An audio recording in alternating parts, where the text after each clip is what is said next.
स्वागत है आप सभी का ऑनलाइन क्लासेस में। 11th क्लास अपना चैप्टर चल रहा था नमक का दरोगा।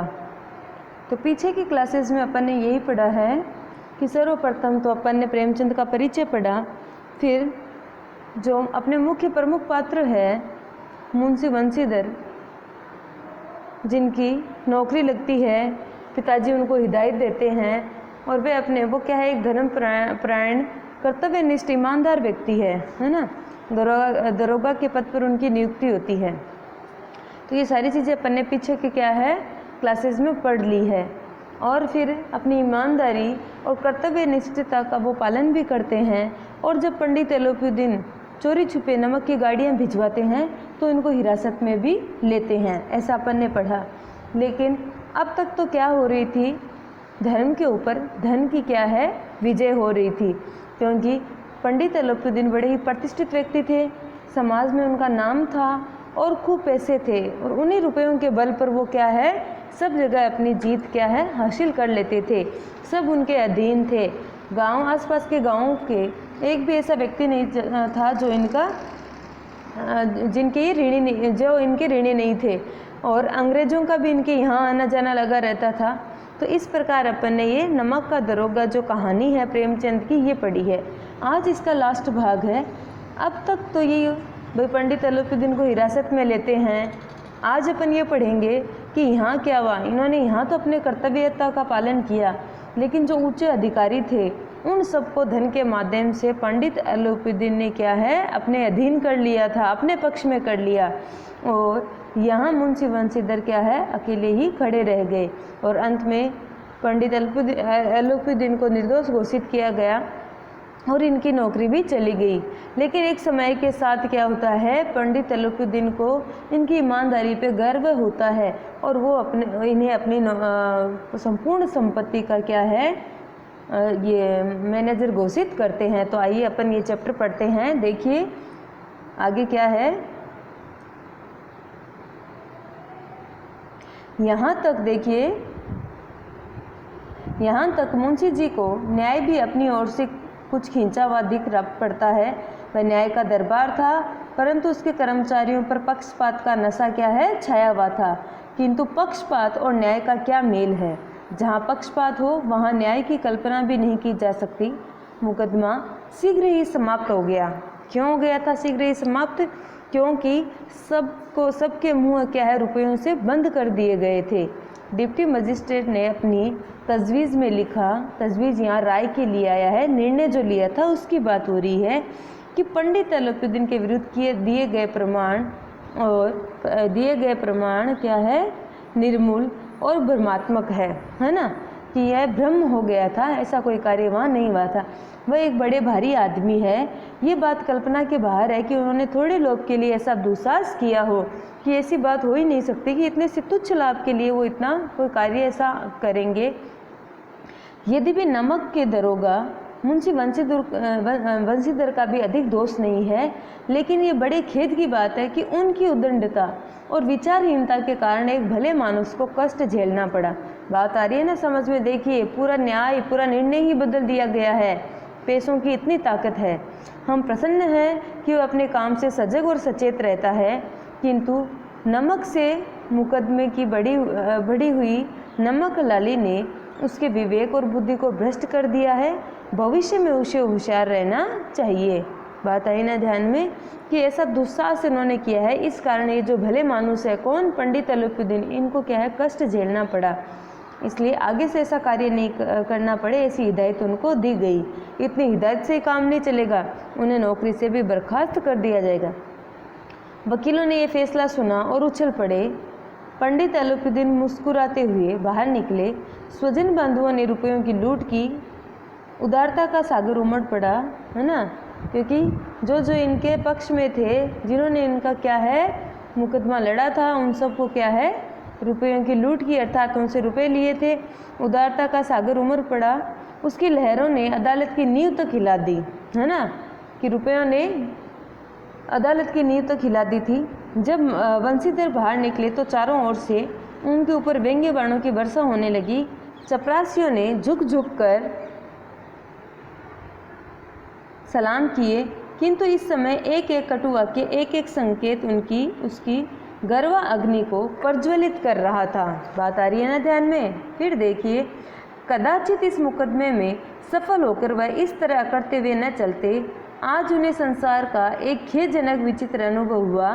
न्याय और विद्वता, लंबी चौड़ी उपाधियाँ, बड़ी बड़ी दाढ़ियाँ और ढीले चोंगे एक भी सच्चे आदर के पात्र नहीं है। अर्थात जो अधिकारी वर्ग था, ये उनको उपाधियाँ दी गई है, उनका यहाँ परिचय दिया गया है कि भले ही व्यक्ति कितना ही प्रतिष्ठित है, कितने ऊंचे पद पर बैठा है, जब तक कर्तव्यनिष्ठ और अपनी ईमानदारी का पालन नहीं करता है तो वो सच्चे आदर के पात्र नहीं कहलाते हैं। वंशीधर ने धन से बेर मोल लिया था, है ना, लिया ही था, तभी रिश्वत नहीं ली, उसका मूल्य चुकाना अनिवार्य था। कठिनता से 1 सप्ताह बीता होगा कि मुअत्तली का परवान आ पहुंचा, है ना। वकीलों का कार्य प्रणयता का दंड मिला। बेचारे भग्न हृदय, शोक और खेद से व्यथित घर को चले। बूढ़े मुंशी जी तो पहले से ही उसे कूड़ा बुड़ा रहे थे और चलते चलते इस लड़के ने समझाया था, लेकिन इसने एक न सुनी। जैसे ही उनके पिताजी को ये खबर मिली तो वो ज़्यादा क्रोधित हो गए कि जब नौकरी पर जा रहा था तो मैंने इतनी हिदायतें थी, मैंने इतना समझाया था, लेकिन इसके बाद भी इसने मेरी एक ना सुनी, अपनी ही मनमानी क्या है की है। फिर देखिए, हम तो कलवार और कसाई के तगाते सहे बुढ़ापे में भगत बनकर बैठे हैं और वहाँ बस वही सूखी तनख्वाह। हमने भी तो नौकरी की, अर्थात हमने तो सारे ऐसे अत्याचार सहे हैं, जैसा कहा वैसे कार्य किए हैं, है ना। फिर देखिए, और कोई ओहदेदारी नहीं थी, लेकिन काम किया, दिल खोल कर किया, और आप ईमानदार बनने वाले हैं। घर में चाहे अंधेरा है, मस्जिद में अवश्य दिया जलाएंगे, ऐसा बूढ़े मुंशी जी कह रहे थे। खेद ऐसी समझ पर पढ़ना लिखना सब अकारत गया, व्यर्थ ही चला गया है। इसके थोड़े ही दिनों बाद जब मुंशी वंशीधर इस दुरावस्था से घर पहुँचे और बूढ़े पिताजी ने समाचार सुना तो सिर पीट लिया, है ना, कि जब उन्हें नौकरी से बर्खास्त कर दिया गया और वो अपने घर पहुँचे तो इनके पिताजी क्या है और ज़्यादा क्रोधित हो उठे और उन्हें विश्वास ही नहीं हो रहा था कि उनका पुत्र क्या है, ईमानदारी के चक्कर में अपनी नौकरी से भी हाथ खो बैठा है। फिर देखिए, बोले, जी चाहता है कि तुम्हारा और अपना सिर फोड़ लूँ। बहुत देर तक पछता पछता कर हाथ मलते रहे। क्रोध में कुछ कठोर बातें भी कही, और यदि वंशीधर वहाँ से टल न जाते तो अवश्य ही ये क्रोध क्या है, विकट रूप धारण कर लेता है। वृद्ध माता को भी बड़ा दुख हुआ। जगन्नाथ और रामेश्वर की यात्राएं कामनाएं मिट्टी में मिल गई। पत्नी ने तो कई दिनों तक सीधे मुँह बात तक नहीं की थी।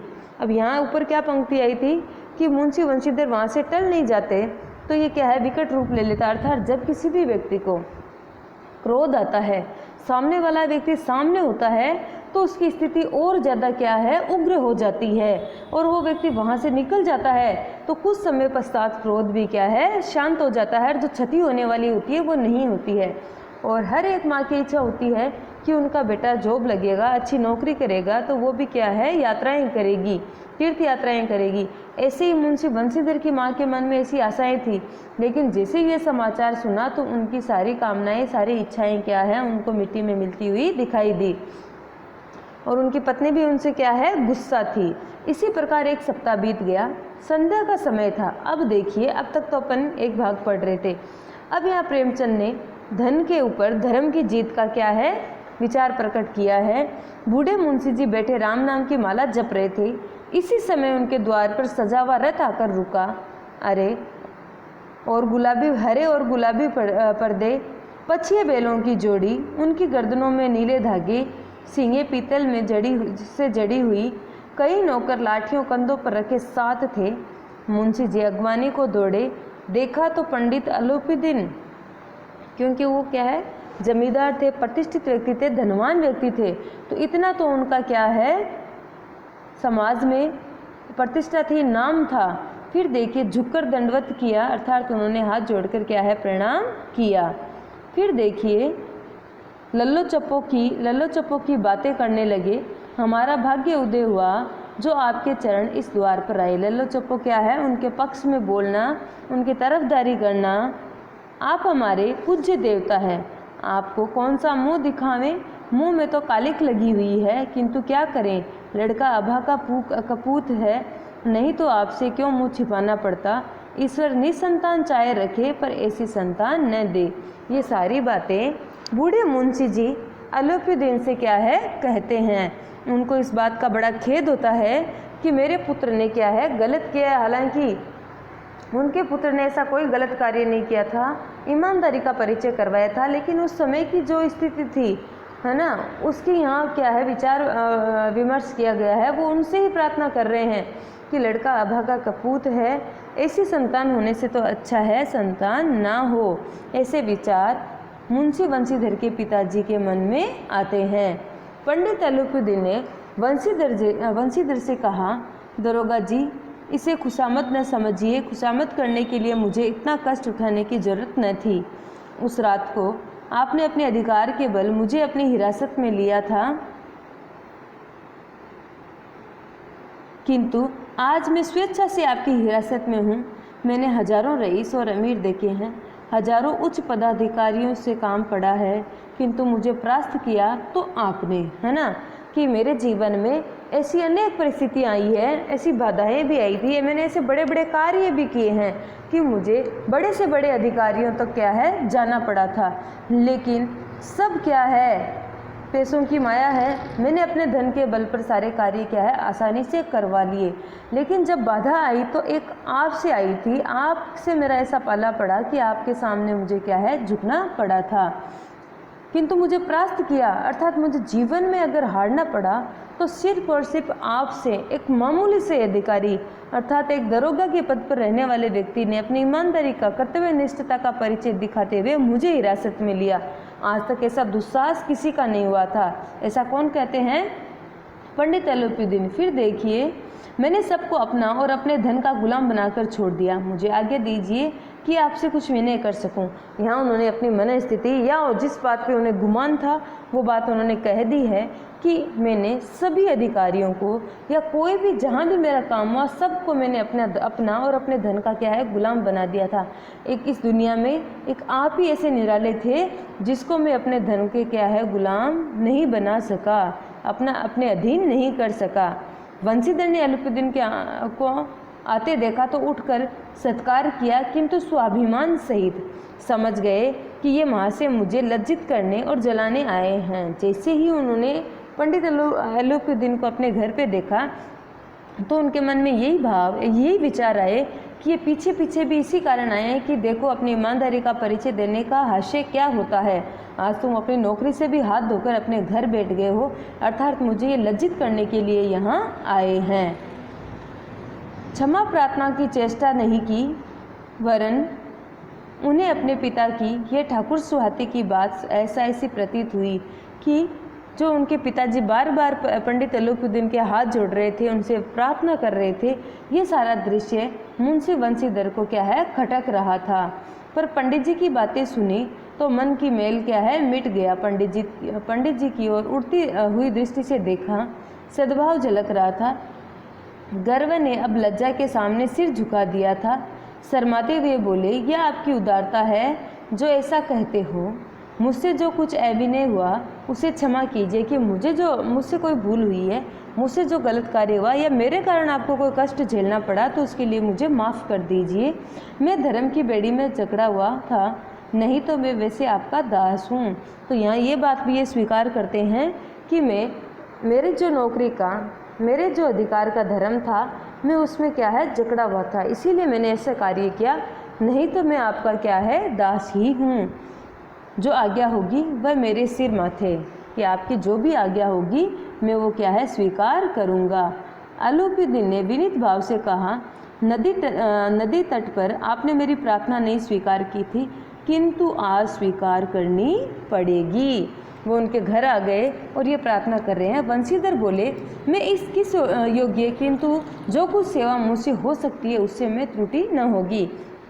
कि आप मुझे मेरे से ऐसी बात क्यों कर रहे हो? मैं ऐसा क्या कार्य कर सकता हूँ जो कि क्या है आपके लिए हो, लेकिन अगर कोई कार्य ऐसा है तो मैं ज़रूर करूँगा और उसमें कोई गलती भी नहीं करूँगा। आलोपीदीन ने एक स्टाम्प लगा हुआ पत्र निकाला और उसे वंशीधर के सामने रखकर बोले, इस पद को स्वीकार कीजिएगा, अपने हस्ताक्षर कर दीजिए। मैं ब्राह्मण हूँ, जब तक ये सवाल पूरा न कीजिएगा द्वार से न हटूंगा, कि मैं जिस कार्य के लिए आया हूँ वो आपको पूर्ण करना पड़ेगा। मुंशी वंशीधर ने उस कागज को पढ़ा तो कुशलता से आंखों में आंसू भर आए। पंडित आलोपीदीन ने उनको अपने सारी जायदाद का स्थायी मैनेजर नियत किया गया था। 6000 मासिक वेतन, अतिरिक्त क्या है रोजाना खर्च अलग, सवारी के लिए घोड़े, रहने को बंगला, नौकर चाकर मुफ्त। कंपित स्वर में बोले, पंडित जी, मुझमें इतना सामर्थ्य नहीं है कि आपकी उदारता की प्रशंसा कर सकूं, किंतु मैं इस उच्च पद के योग्य नहीं हूं। ऐसा मुंशी वंशीधर ने पंडित आलोपीदीन को कहा। आलोपीदीन हंसकर बोले, मुझे इस समय एक अयोग्य मनुष्य की ही उदारता जरूरत है। अयोग्य मनुष्य इसलिए आया है कि उस समय कर्तव्य की बात थी तो उन्होंने अपने परिवार के बारे में भी नहीं सोचा था, है ना। उन्होंने अपनी ईमानदारी का परिचय करवाया था। फिर देखिए, वंशीधर ने गंभीर भाव से कहा, यो मैं आपका दास हूँ। आप जैसे कीर्तिवान सज्जन पुरुष की सेवा करना मेरे लिए सौभाग्य की बात है, किंतु मुझमें न विद्या है, न बुद्धि है, न वह स्वभाव जो इन त्रुटियों की पूर्ति कर देता है। ऐसे महान कार्य के लिए एक बड़े मर्मज्ञ अनुभवी मनुष्य की जरूरत है। बात आई ना ध्यान में। फिर देखो, आलोपीदीन ने कलमदान से कलम निकाली और उसे वंशीधर के हाथ में देकर बोले, न मुझे विद्वता की चाह है, न अनुभव की, न मर्मज्ञता की, न कार्य कुशलता की। इन गुणों के महत्व का परिचय खूब पा चुका हूँ। अर्थात उन्होंने अपने अनुभव को साझा किया है कि जीवन में ऐसे बहुत से लोगों से क्या है पाला पड़ा है जो बहुत ही बड़े अनुभवी है, जो बड़े विद्वान हैं, लेकिन मुझे ऐसे लोग क्या है नहीं चाहिए। अब सौभाग्य और सुअवसर ने मुझे वह मोती दे दिया है जिसके सामने योग्यता और विद्वता की चमक क्या है फीकी पड़ जाती है, क्योंकि ईमानदार व्यक्ति ही सबसे बड़ा व्यक्ति कहलाता है। ये कलम लीजिए, अधिक सोच विचार न कीजिए, दस्तखत कर दीजिए। परमात्मा से यही प्रार्थना है कि वे आपको सदैव वही नदी के किनारे वाला बेमुहूर्त उदंड कठोर परंतु धर्मनिष्ठ क्या है दरोगा बनाए रखे। वो मुंशी ये पंडित आलोपीदीन की भी यही चाह थी कि आप जैसे दरोगा पद पर थे वैसा का वैसा व्यक्ति, वैसा मनुष्य मुझे चाहिए, जिससे मैं अपनी तसल्ली से मन में संतुष्टि लेकर बैठ सकूं कि मेरा कार्यभार अच्छे से संभाल लिया गया है और सही हाथों में गया है। वरना बहुत बड़े विद्वान है, मर्मज्ञ व्यक्ति तो मैंने अपने जीवन में क्या है अनुभवशील व्यक्ति तो बहुत देखे हैं, लेकिन मुझे वैसे व्यक्तियों से क्या है कोई चाह नहीं रह गई, क्योंकि सब के सब धन के लोभी है। एक आप ही ऐसे हो जो क्या है धर्म के लोभी हो। वंशीधर की आंखें डबडबाई, हृदय में संकुचित पात्र में इतना से एहसान न समा सका। एक बार फिर पंडित जी की ओर भक्ति और श्रद्धा की दृष्टि से देखा और कामते हुए हाथ से मैनेजरी के कागज पर हस्ताक्षर कर दिए। आलोपीदीन ने प्रफुल्लित होकर उन्हें गले लगा लिया, मतलब खुश होकर, है ना, प्रसन्न होकर उन्होंने उन्हें गले लगा लिया। तो इस प्रकार इस चैप्टर के अंत तक क्या है, धन के ऊपर धर्म की जीत हो गई है और समाज में ऐसी सद्भावनाएं और सकारात्मक सोच क्या है पैदा की है कि एक न एक दिन तो बुराइयों का अंत क्या है जरूर होता है।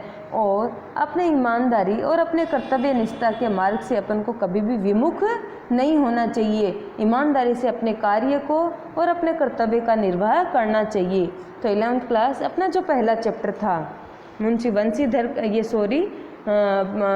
प्रेमचंद का, जो कि नमक का दरोगा कहानी का नाम है, जो पूरा आज पूर्ण हो गया है। इसके 4 भाग हैं, एक बार आप देख लीजिएगा और अपने पाठ्य पुस्तक से रीडिंग लगा लेना ताकि क्वेश्चन आंसर अच्छे से हो सके। बात आई ना ध्यान में।